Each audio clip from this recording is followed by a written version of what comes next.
Simon Fraser on sexual selection and milkweed beetles. Then before doing his PhD at the University of Arizona with Nancy Moran, who was here last year, he studied the evolutionary genetics and sexual selection in Gall-forming aphids. Those are the aphids that have soldiers, the eusocial aphids. He then did a PhD at University of Texas, Austin with Ulrich Müller, postdoc, sorry about that. There he worked on the molecular genetics, molecular evolution of the mutualism between Atta and their symbiotic fungus. Then he got his position at Vanderbilt, where he's been since, working, I think, continually on these really cool eusocial aphids that he's going to talk to us about today. Specifically, how cooperation and conflict drive plant-insect interactions. Thanks, Brian. Thank you guys for inviting me. I'll grab these slides over here real quick. So yeah, it's a real honor to be here, and I really appreciate the invitation. Obviously, Davis is on everybody's map for a visit, and so this is my visit, and I appreciate it. I know there's a class that came in right after this, so I'll try to keep a pretty good clip, but you are a friendly crowd because there's a lot of natural history in my talks, and often that natural history trips up some of my molecular and cell colleagues. But again, if there's obvious things that are where you go, I just don't get it, please stop me. But I do want to give time for the class to come in after this. So yeah, I will start though by saying that it is an honor to be here, and actually I was here once before, but at that time I was looking for graduate schools, and I was visiting my friend Dirk at the time, and it's been nearly 20 years. And I looked for pictures, but I couldn't find any. Oh, first of all, let me acknowledge the people that contributed to this talk today. My grad students, Sarah and Cassidy, and then my buddy and colleague, John Steierman, who probably a couple of you know, and his graduate student, Jeremy Heath. But I couldn't find pictures, but I did find a picture of me just before I came here. So this is me leaving Simon Fraser University on my way to Davis. And then this is me right after Davis. And the only reason I want to show this is that for those of you that are in my generation or other generations, it is kind of vertiginous what can happen in 20 years, not only to time, but also to your hair, because it's certain things change, and I'm just telling all of you younger people, it happens really fast. Before you know it, you're going to be given a talk somewhere and not realize that 20 years went by. So anyway, so in those 20 years, I have found myself that I've become interested in herbivorous insects and what they do on plants. And I work on non-model organisms by and large, and somehow have made a career out of that. And so what I want to talk to you, so my lab studies things like interspecific mutualisms in insects and social evolution. So that's the sort of bookmarks that my lab actually covers. And we ask questions like this. We ask questions like, how do mutualisms spur evolutionary diversification? What are the features that characterize novel mutualistic traits? Likewise, on the social evolutionary front, I ask questions like this. What factors favor the evolution of eusociality? A really broad question that all of us that do social evolution are interested in. And what are the features that, again, characterize novel social taxa? So what I want to talk to you today about then are two things. I'm going to tell you a little bit about how I think insect fungal mutualisms evolve in the organisms that I study. And I'm going to tell you a story about carotenoids, gall midges, and fungi. And then I'm going to talk to you a little bit about how herbivorous or phytophagous social insects defend themselves. So I've become really interested in this. And so I'm going to tell you stuff about social aphids, herbivory, and insect immunity. All right, so when we talk about the evolution of insect fungal mutualisms, all of you are familiar with them, obviously. And you think about things like the fungus-growing termites here in the middle, or attine ants. You might think about bark beetles and their relatives. Some of you might think about wood wasp, perhaps scale insects, and gall midges. And the kinds of questions that people that study these things ask are things like this. How are they associated? So if you look in the literature, you'll typically see a study like this, whereby there's these parallel these phylogenies are lined up, and maps are made between who is associated with who. So big scale stuff. They might ask questions like, what do they do for each other? And so in one of my favorite tables here by Jeff Ollerton, you might say, what does species 1 on the left do for species 2? And you can make a table like this, and you can say, oh, well, it turns out that what leafcutter ants and their fungi do is they exchange proteins and amino acids for some carbohydrates. Or what aphids and their bacteria might do is exchange proteins and amino acids for physical protection or defense of some sort. And you can sort of make this little table and fill in all these interactions and study these exchanges, right? And so those kinds of questions. And finally, a third question is this: how do they work? How's the machine put together? And it turns out that this has received, in my opinion, less attention, but I think is actually an extremely important aspect of these interactions that deserves more attention. And so that's what I want to talk to you today about. So before I talk to you about that, it's worthwhile to make the division between, when we think about mutualisms and we ask how they work, we have to acknowledge that not all mutualisms are alike. So you have mutualisms that are closed and mutualisms that are open. What do I mean by that? Closed mutualisms are situations in which the partners remain together over some long period of time, over generations. So for example, the aphid-Buchnera interaction is obviously a closed mutualism, vertical transmission, no exchange of genetic material between lineages. So essentially an organelle that's inherited over time. Open mutualisms are those where the partners must relocate each other either every generation or every few generations or after each round of reproduction. So for example, the termite fungus mutualism is an open mutualism. And the reason this distinction is important, of course, you can talk about this being a continuum where you can place different mutualisms along this continuum. The reason it's important is because it has implications for the kind of research program that you would conduct to study these types of things. So for example, my PhD advisor studied, well, she invented the study of aphid-Buchnera, basically with Paul Bowman here at Davis. And questions like this are important, or at least those that are most immediately obvious to ask. So questions, for example, of reciprocal biodiversification.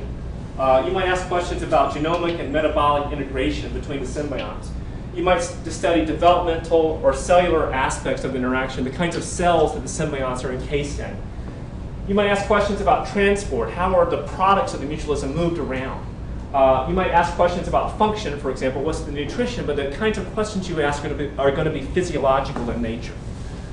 But if you study open mutualisms, you could use the same tools, but there's a whole other set of problems that need to be addressed when you talk about open mutualism. So questions, for example, of macroevolutionary consequences, which may not be immediately obvious like they are over here for closed mutualisms, but nevertheless still important. You might study things about the chemical ecology of host recognition, or ecological dynamics, or the biogeography of the mutualism. You might look at the selected consequences of host switches or host sharing, or ecological interactions between symbionts. You might ask questions about functions, but your questions might, yes, be about nutrition, but there might be ecological aspects of function as well that need to be investigated. All right? So, to tell you why that's important, consider, for example, this mutualism. So this is a wood wasp in the genus Syrinx, and it has a mutualism with this fungus, Amelisterium. And the wood wasp, as probably many of you know, is in certain parts of its range, particularly in the southern hemisphere, a devastating pest to pine plantations. It introduces a fungus, like bark beetles, to the pines, and then there is rounds of growth and consumption. The fungus grows, the tree gets harmed, and it really is a devastating pest. And the scary thing, of course, is that there's been a recent introduction here of a particular species of Syrinx that is causing these devastating effects on pine plantations in South America and South Africa and parts of Europe. And this is a scary thing, and we need to study this. But this is an open mutualism, right? There is some evidence of fidelity between partners, but there's recent evidence, in fact, that that fidelity is not very conserved, and there is evidence of host sharing, fungal sharing, new fungal acquisition, movement of symbionts between native species and introduced species, all things that we don't fully understand the mechanisms around which these patterns are being driven. So, questions there. really quickly, here's a famous, not a famous, but one of my favorite stories of an open, more open mutualism that's kind of interesting, and I just threw this in because I want to tell you this. This is a scale insect, and it has a mutualism with this genus this fungus in the genus Septobasidium. And what you're looking at here, so here's the sort of fungal mat that you might see back east. And beneath this fungal mat, and this was studied by Couch back in the early part of the 20th century, what you're looking at here is a cross-section through that mat, right? Has anyone seen this before? It's the strangest thing. I had to tell you this because it was so strange. So this is the plant down here, right? This is the scale insect here with this long feeding mouth parts here, tapped into the vascular tissues of the plant. Now, it is filled with fungal hyphae, but it's still alive, right? And the fungus is feeding on the scale insect. The scale insect is feeding on the plant. But up here, the fungus has created all these little tunnels, and the offspring of the scale insect are running through these tunnels unharmed by the fungus, okay? If you kill the scale insect, this scale insect, the whole thing breaks down. So it's like a version of like Aliens or something, where this live body of this mother scale insect is kept alive by the fungus because she's tapped into the plant, which then feeds the fungus, but the fungus doesn't kill her offspring, instead creates little houses for the offspring. Again, we don't know anything about this interaction, but I would warrant that the functional biology of this interaction is every much as interesting as the attine-ant fungus symbiosis, which receives a lot more attention. All right, so that then brings me to the gall-forming midges, which I want to tell you about today, which I've studied. So gall-forming midges are flies. They're closely related to fungus gnats. And there are various species. There's about 5,000 described species, which is probably a fraction of the total number of species. And they represent the largest radiation of galling insects on the planet, distributed across 4 subfamilies. Now, what's really interesting about this for an evolutionary biologist is there's tremendous phylogenetic variation in the kinds of lifestyles these midges have, right? So some midges, ancestrally all gall midges were fungus feeders, so they're mycophagous, right? But at some point in the history of the interaction, they made a switch to plants, and they became herbivores, right? Some moved to plants, became herbivores, but they retained the habit of feeding on fungus, right? So they are called ambrosia gallers, because even though they're on plants, they feed on a fungus that they vector to the plant. And these are the ambrosia gallers. And this has evolved multiple times independently within the gall-forming insects. Now some gall-forming midges, and some in fact have even become predators, and many of you may use gall midges as predators of aphids in your greenhouses. So a well-known member of this group is a predator of aphids. So there's a tremendous amount of dietary variation in these gall midges, and that gives us the chance to use that kind of variation to investigate the evolution of diet in a large scale, right? So these ambrosia gallers are what I'm interested in, these fungus gallers that are on plants that eat a fungus. And they have very complex interactions on these plants. So, for example, the one I study galls goldenrod, and it does so just very much like that little scale insect by vectoring a fungus to goldenrod, and then depositing an egg, I'll go over this again in just a minute, inside of which its larva then grows and feeds. And it's overgrown by the fungal mycelia. So you're looking at a cross-section through here of the plant. Here's the white part. Then inside here's the midge, right? So it's living inside this fungus, feeding on the fungus, while the fungus feeds on the plant. They're completely hammered by parasitoids. So it's not uncommon, and those of you that study these kind of things know this, to find 95% of these midges in a given population don't make it because they're hammered by parasitoids. So they're characteristic. So if you're interested in complex multi-trophic interactions, these are really great organisms to study. Now, my partner and I, John Starman, have been for a number of years interested in the mechanisms that drive diversity in gall-forming midges. And so with the old caveat is don't worry about the tree here. What I've done here is numbered the species on this tree, okay?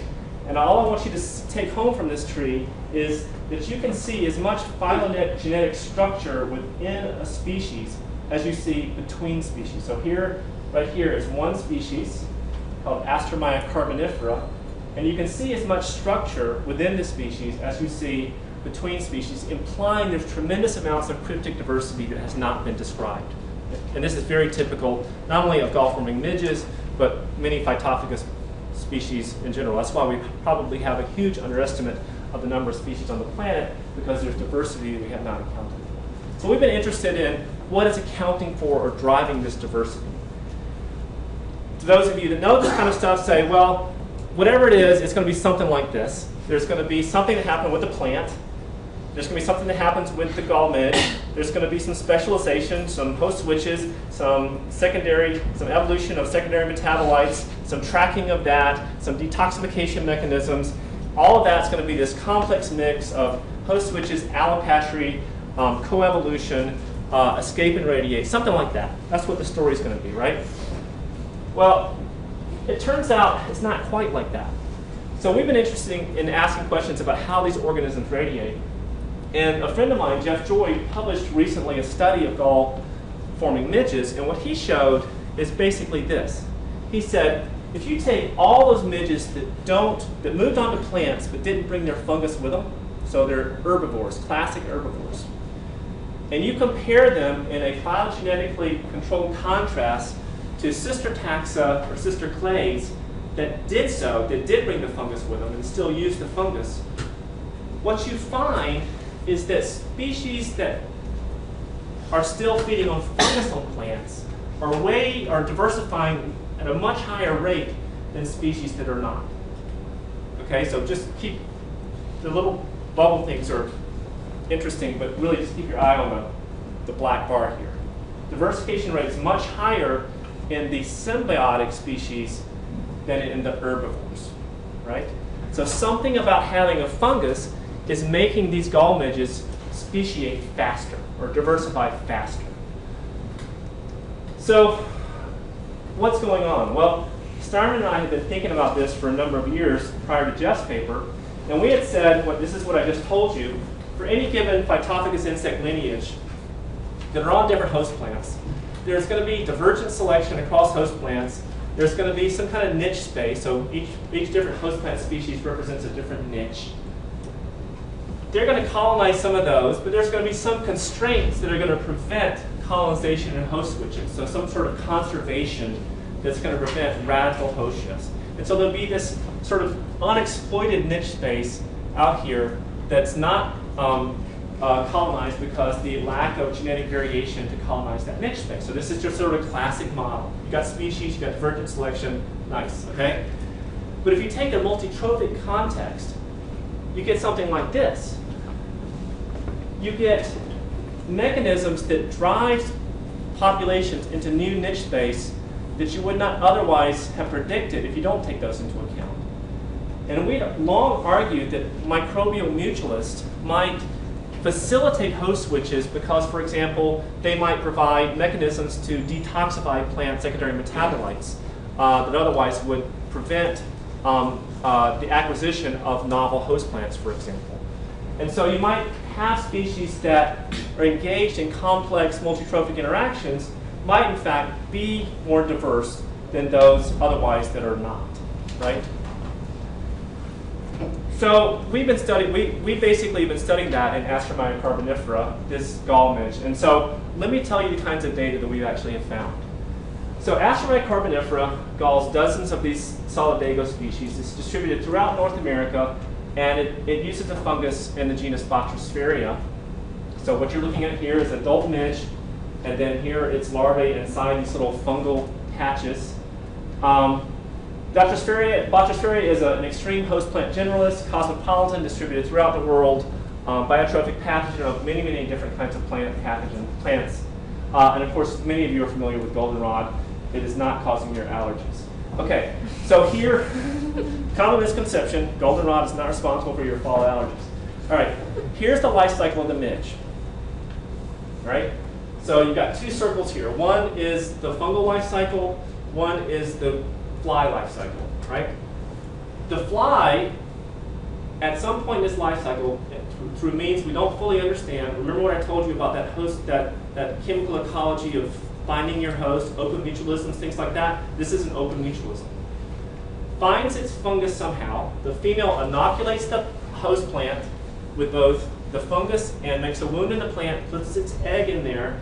The fungus rapidly grows over the developing larvae, pupates in the gall, emerges, she mates, and then somehow relocates the fungus again, and or this new, sort of that, the next generational female relocates the fungus, and the whole cycle starts anew. We know she relocates the fungus because like lots of these kinds of insects, she has micandria where she packs fungus in.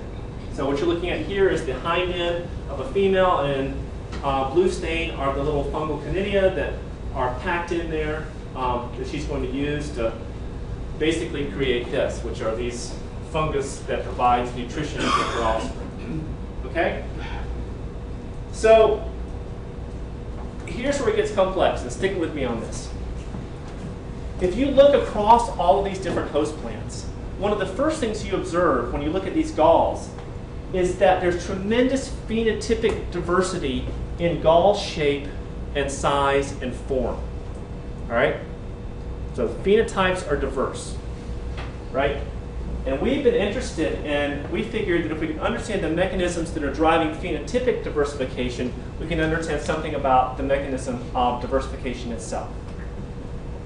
That, what I just said, in a nutshell, is exactly, so here's what I mean when I say variation in gall phenotypes. So here's a gall phenotype, and here's a gall phenotype, and those are absolutely stereotypic. They don't vary, okay? When I told you that I'm interested in the mechanisms that explain this phenotypic variation, it's exactly this question. It's exactly this. So I've given this talk before where I waved my hands for 15 minutes to try to explain this, and somebody raised their hand and said, "Isn't that just like the beak's finch, or the beak of the finches?" I'm like, yeah, that's exactly what it's like, right? So we're interested in phenotypic diversification and understanding the mechanisms that promote that diversification. So it's exactly that. So the question is, what are the mechanisms? What is that mechanism? And the one, so again, here's the summary of the phenotypic. Not only do they differ in sort of shape, so some galls are thick and some are thin, but there's other life history characteristics that vary as well. But the trick to understanding what those different phenotypes mean, so we know that the beak of the finch means something about eating seeds of different sizes, right? And so thanks to the grants, we have one of the best examples of evolution we could possibly have thanks to their years of work. What do these phenotypes mean? What do these gall phenotypes mean? Well, it turns out, we want to know what they mean, we can go back to those scale insects, that crazy scale insect story that I told you. So what they mean is this. So this is from Couch 1931, talking about the scale insects now, not the flies. He said, a few simple observations and measurements will show that the fungus often affords a very distinct protection to the scale insect against their most formidable enemies, which happen to be these wasps. It turns out that thicker fungus means only wasps with longer ovipositors can attack the scale insect way down in there, right? And that's bad for the fungus because she wants to keep, the fungus wants to keep the scale insect alive as long as possible, okay? So, thicker mat means short ovipositor parasitoids can't reach her, okay? Turns out that's exactly what's going on with these gall midges. So here you're seeing a drawing from Art Weiss, who basically proposed this back in the 80s. And here you see a short ovipositor wasp that's unhappy. Here's a happy, a long ovipositor wasp that can get its eggs right in there, right next to the larvae. And so it turns out that diversification, divergent selection on these phenotypes are being driven probably by parasitoid wasps. So here is some data that my buddy John Starman produced, where he shows that Platygaster, for example, really prefers galls of this thickness, really prefers and really avoids galls that are like this, right? So these different phenotypes correspond in a really amazing way with the types of parasitoids that attack these different galls, right? So top-down selection on phenotypes, not bottom-up. So now you're going to say, well, okay, your whole story is just look at the coevolution then between the fly and the fungus, because that's obviously the story here. Not Ehrlich and Raven between plants and insects, but Ehrlich and Raven, or some kind of coevolutionary story between the fungal mutualist and the plant. Once you understand that, you can explain all of this phenotype stuff. Well, here's the problem. The gall polymorphisms are not caused by the fungus at all. How do I know that? Well, summarizing a lot of work here, I can tell you that if you take fungi from flies from across North America, even flies from South Africa, do AFOPs on them, you find that they're essentially using the same haplotype to form these different galls. So different midge lineages here are all using the same fungus to form these different galls. Okay? So these different phenotypes all come from the same genotype of fungus. So how's that possible? Well, it's really not that complex because these are essentially extended phenotypes of the midges. So the heritable components of those phenotypes in fungus are not in the fungus, but actually are in the midge. So it's like this. Gall lineage 1 causes this kind of gall. So midge lineage 1 causes this kind of gall. Midge lineage 2 might cause this kind of gall. So those phenotypes then are encoded by something in these genomes, in the midge genomes, not in the fungal genomes. They're extended phenotypes, right? Happens all the time in plants and gall-forming insects. Okay, you with me? So here's our working model. The midge lineage causes the midges cause some kind of host plant response. They recruit fungus to the plant and it grows in a certain shape. There's phenotypic adaptation across host plants and natural enemies. And there's diversification through ecologically mediated speciation. So we want to understand what the target of natural selection for this interaction then is and link natural selection to diversification. The target's going to be somewhere here. We've got to understand the interaction between how these different midge lineages produce and regulate these different fungal phenotypes. That's going to be the target. That's what natural selection is acting on. That's then going to allow us to understand this pattern, I would argue, at least part of it. Now, why do I have that there? Because this is a wood wasp, not a fly. Because I want to tell you that what she does, how she does this is really interesting. How she gets this fungus to grow in these pines is really interesting. So these horntails, they use these beautiful ovipositors to bore into wood. And at the base of that ovipositor, she's got this little sac of mucus that she then inoculates into the wood. And the fungus will only grow if she inoculates the tree with this, whatever's in this sac, which actually has been understudied, nobody knows. Well, there's very little known about that. And why am I telling you that? Because it allows me to tell you about carotenoids.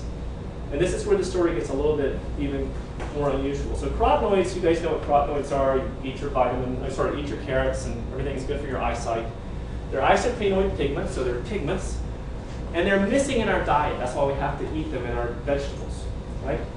And they provide all kinds of things, antioxidants, defense, vision, signaling, and such, things like that.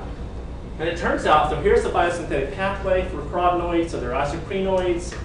There's these condensation reactions and these cyclation reactions, these desaturations, that then produce all of these downstream products for virtually all of life, okay, to use. So our beta carotenes and our taurolines, and these downstream products of these long carbon molecules then can be chopped up and recombined, and things can be added that can provide all kinds of useful molecules for metabolic and hormonal action. So for example, in plants, abscisic acid, a very important plant compound, hormone, is essentially a downstream product of carotenoid biosynthesis.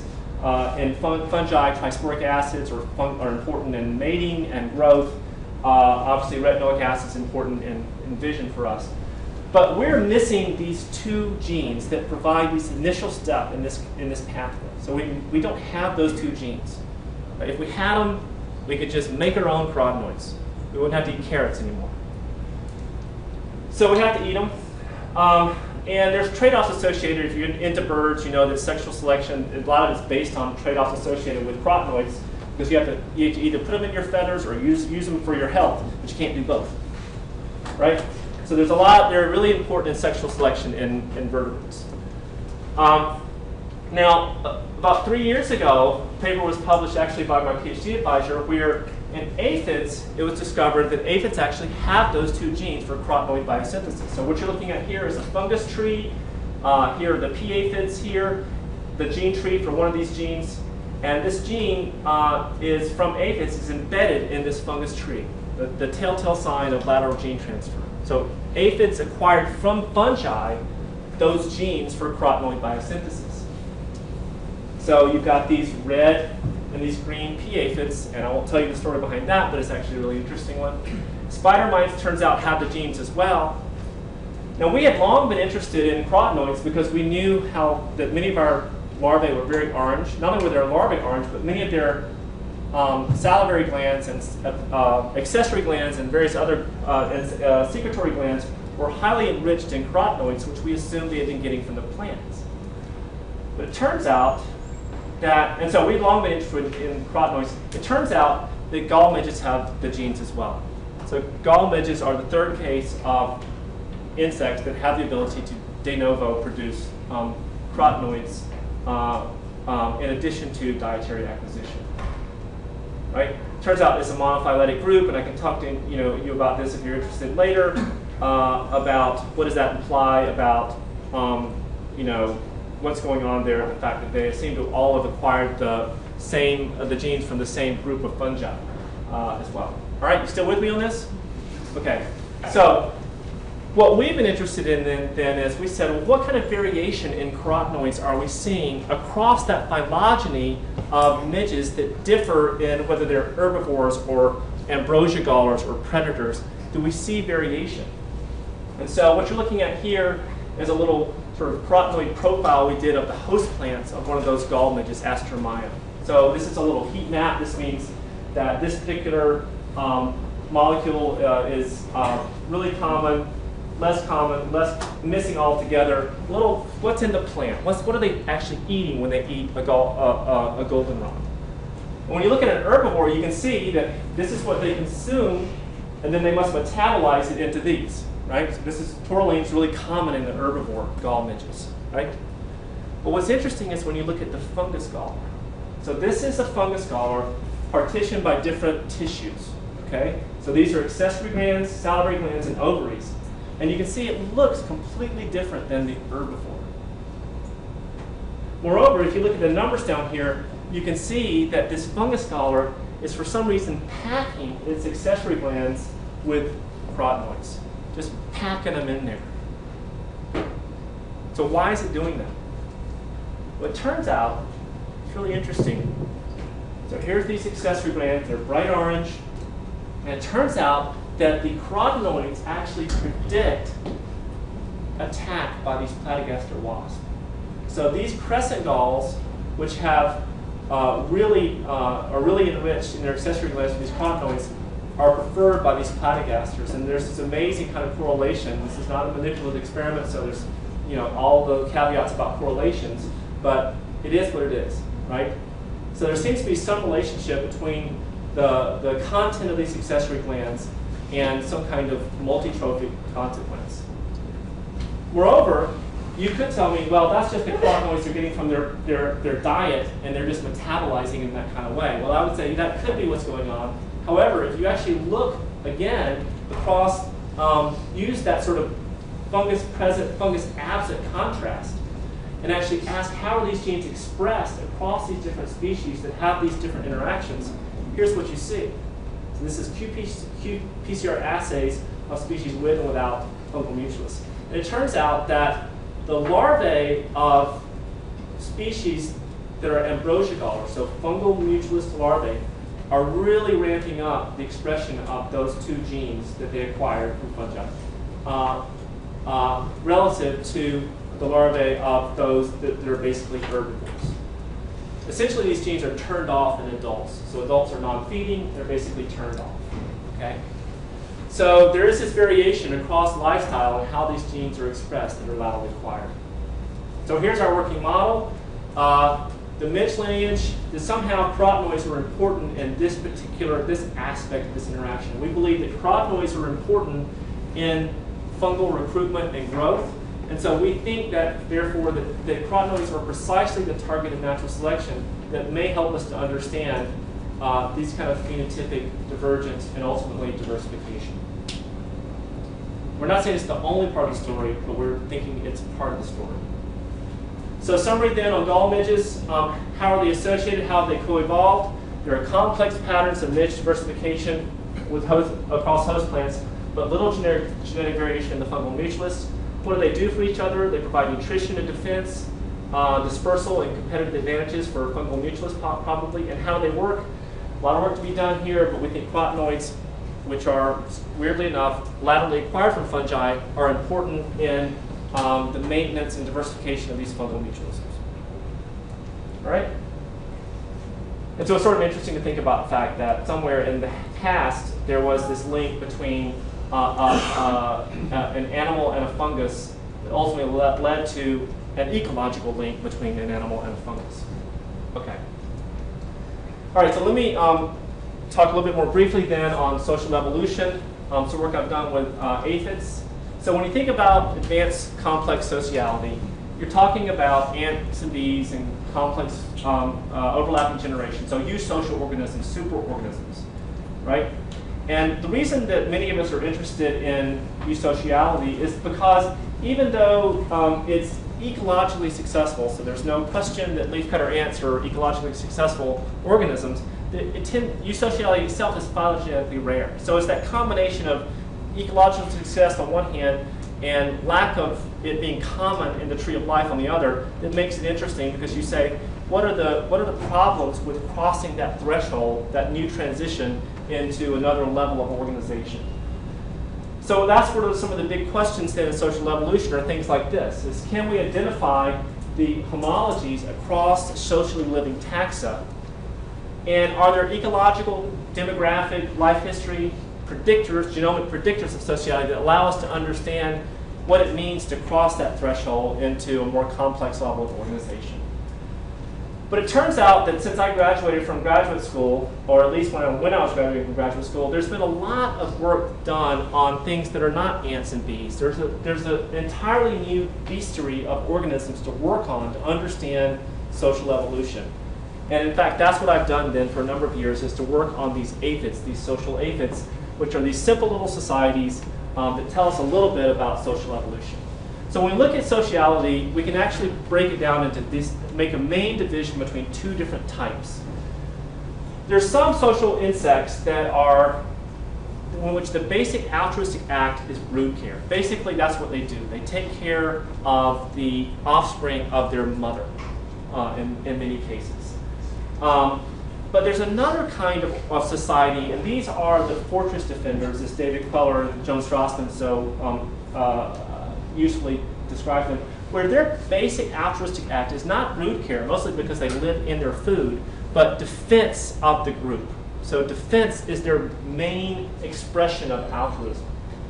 And that's where the aphids lie, and that's what I want to talk to you about today. So social aphids, so yes, you all know what aphids are, but the social aphids occur in a couple of subfamilies that you're probably less familiar with down here that are not in this huge group of things like P aphids that you may be familiar with. what's really interesting about social aphids is that, like our gall-forming midges with their fungus, there's tremendous phylogenetic lability in this trait. And that allows us then to do interesting comparative biology across these phylogenies. So aphid social society looks something like this. You have a single reproductive female, and all she does is asexually produces an army of daughters that defend her and each other. They live in a gall, so this is what the green part is, plant tissue, on which they feed. She, the big queen, then larva deposits without sex her daughters, her clonal daughters. They then aggressively defend the group. Ultimately, some of them grow up and develop wings and leave the group. And so the goal of this society is to produce these reproductives. Okay, very simple society. Not a lot going on in terms of complexity like ants, but nevertheless, the basic acts are there because defending this group is an altruistic act, and explaining that is the goal and part of social evolutionary biology. All right, here's what it looks like. So there's a sulfide larvae. If you flick her in, she falls in, and then she's swarmed by all these little aphids with their little waxy hind parts, and ultimately she's actually killed in appears to be some painful way. So I feel bad about that every time I show it. These aphids that I study are common throughout North America in a genus that attacks poplars. So they're on many different poplars across North America. And what's really interesting about them is that some are social, some have these little societies, and some species do not. So in blue here, you see those with those societies. In absence of blue, you see there's not. So you've got these nice little contrasts between species that have soldiers and those that don't, allowing us to compare between those that do and those that do not, right? So what do? They attack and kill natural enemies while social aphids do not. So when you ask, what is a social aphid? I'll tell you it's something that attacks other insects, right? That's what a social aphid is. That's the definition of it. Every other aphid on the planet drops off the leaf, runs away, flies away, is scared, whatever. These don't. They run towards you, they'll attack your finger, they'll do whatever they can to basically sting you. So if you don't believe me, so here is one of those non-social ones. Here's the founders here, here's the predator here. Here's all the little honeydew balls that are encased in wax nicely. And here is a poor second instar larvae that's kind of like saying, please don't drag me away, and she's kind of going to be dragged away. But here's what happens when you take that same predator and drop it in a social aphid gall. It is swarmed, it starts to rise so fast the camera can't keep up with it. Eventually, it's immobilized and dies. And they don't let go. They're basically die there. These little social aphid soldiers, they die there. So it's truly an altruistic act. I think that's what I just showed you.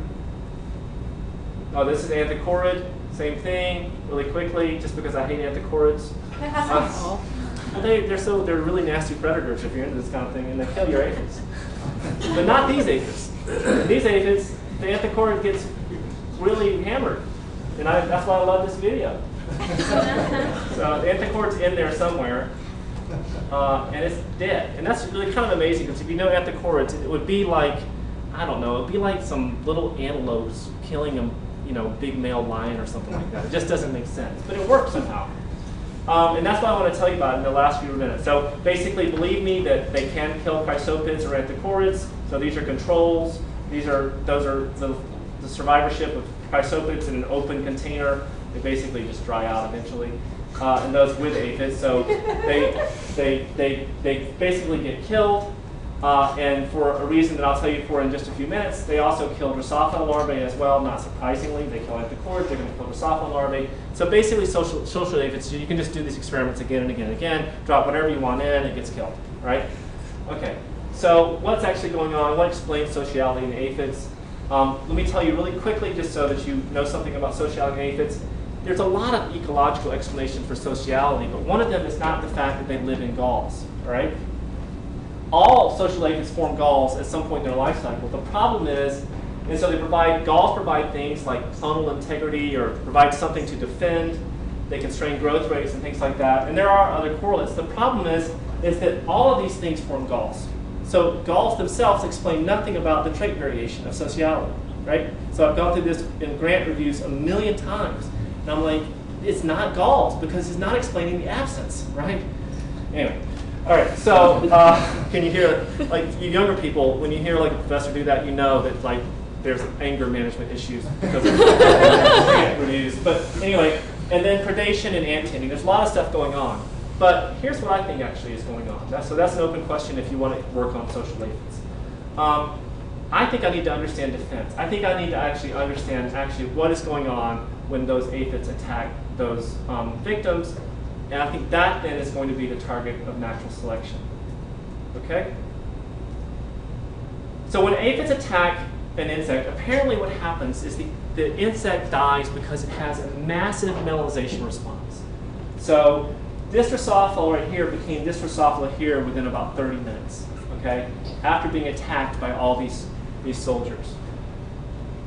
And so there's this massive wounding coagulation response, which is basically what in insects melanization is, and is typically used for encapsulating parasitoids or encapsulating bacteria in their wounds. But these guys are experiencing basically toxic melanization shock. So if you don't believe me, really quickly here, this is just a time series. Here's our controls. Here is what happens when you just stab.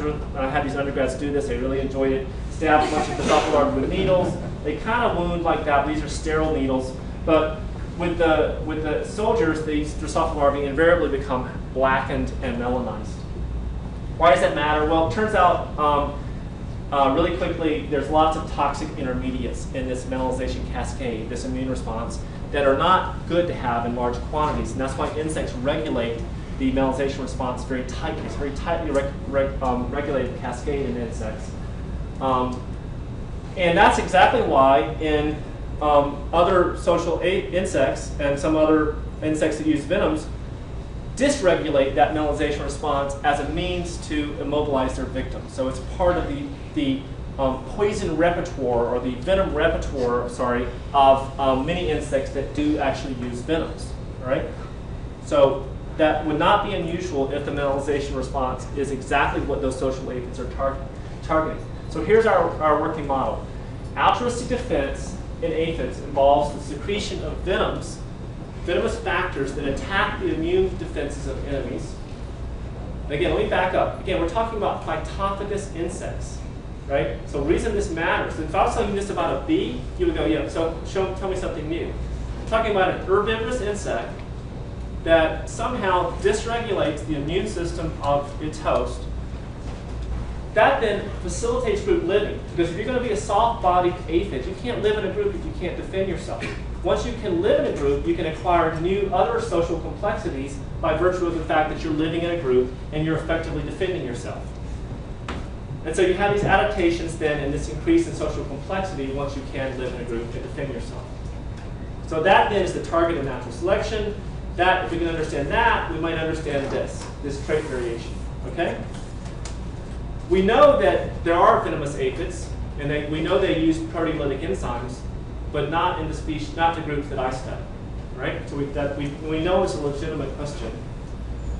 So what we've been doing then is asking how does the melanization response, how is it cued, and what is the basic pattern in our little lab rat, Drosophila? What does that look like when they're attacked by aphids? And so I'll run you through some really quick qPCR assays. And I'm down to 3 minutes of my talk, so nobody panic. So we basically have been going through this melanization biochemical pathway, and basically saying how are these genes expressed before and after attack by social aphids, right? What does this look like after attack? And here's what it looks like.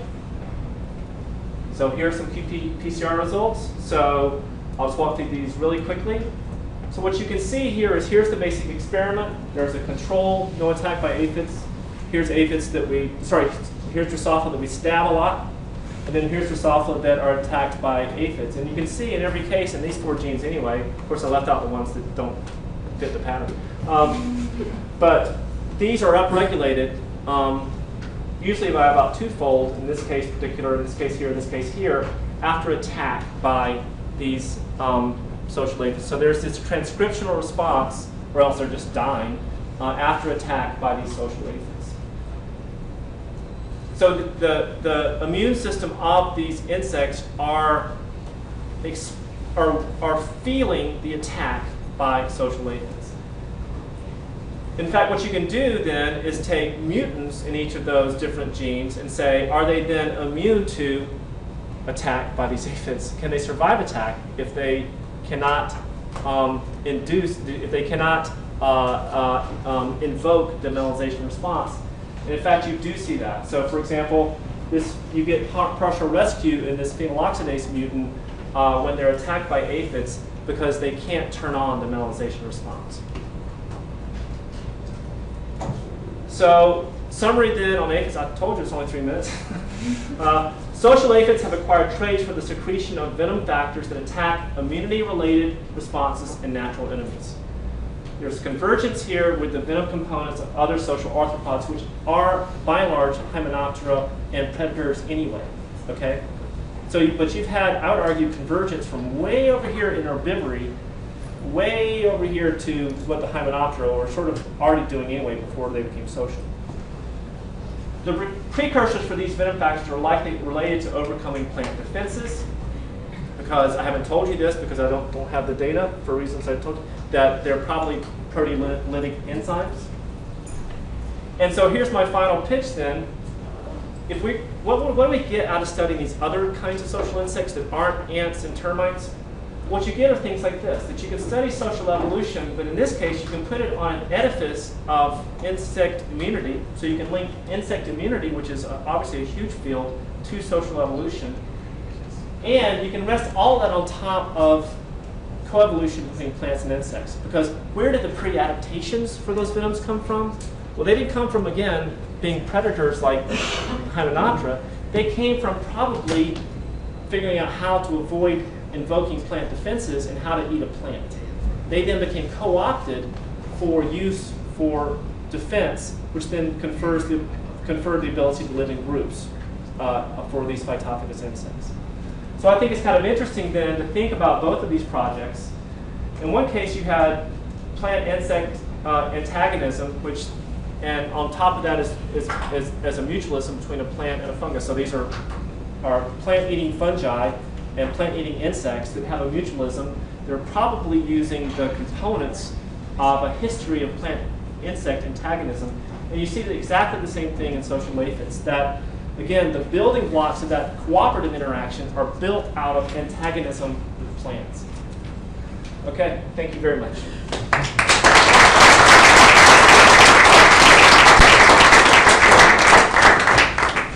We might have time for just 1 or 2 questions.